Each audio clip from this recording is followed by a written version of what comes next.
Not many remember, but Manish Pandey was a part of the victorious India under-19 side led by Virat Kohli in 2008.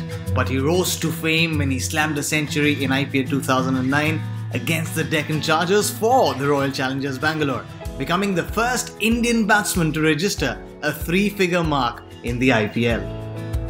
Post-season 2 of the IPL, Manish Pandey continued to pile up runs in domestic circuit from 2010 to 2015, where he averaged more than 50 in first-class cricket and almost 34 in List A cricket for Karnataka.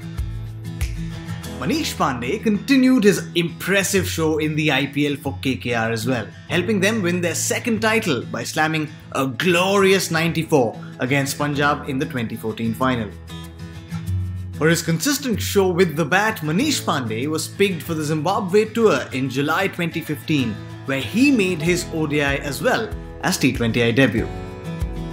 Early in his ODI career, Manish Pandey's moment in the sun came in the 5th ODI Down Under in 2016, where his unbeaten century helped India gun down a target of 331, and Indian fans thought that their quest for a good middle-order batsman had finally ended. After his heroic triumph in Sydney would come a string of low scores against New Zealand at home, where Pandey failed to get going and replicate his success from Down Under. Injury also meant that he missed out going for the Champions Trophy 2017. Pandey's stint with inconsistencies continued.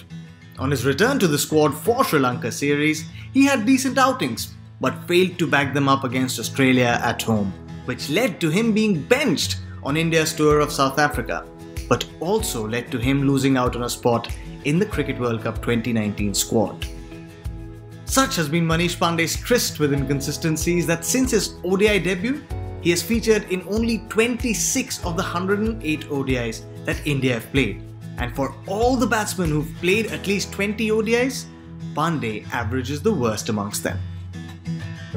Manish Pandey was afforded yet another opportunity post the 2019 Cricket World Cup, but he only featured in 3 ODIs. Here's what experts like Zahir Khan and Harsha Bhogle had to say about Pandey sitting on the bench.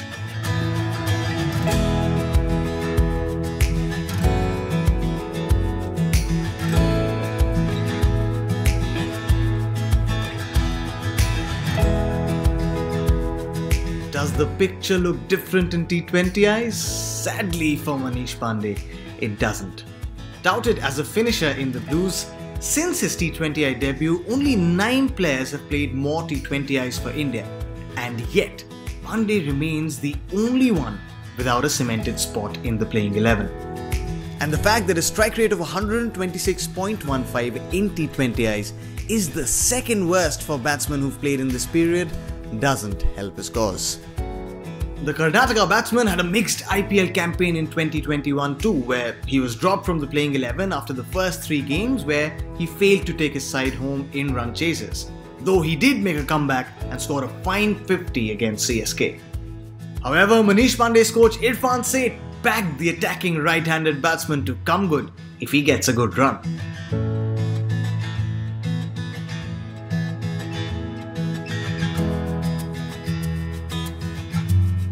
"31 now, Manish Pandey's career has been all about comebacks, sitting on the sidelines and not making the most of his opportunities when presented. Can he turn it around in Sri Lanka though, in what could be his last chance to remain in the mix of things for India's white ball cricket? Only time will tell."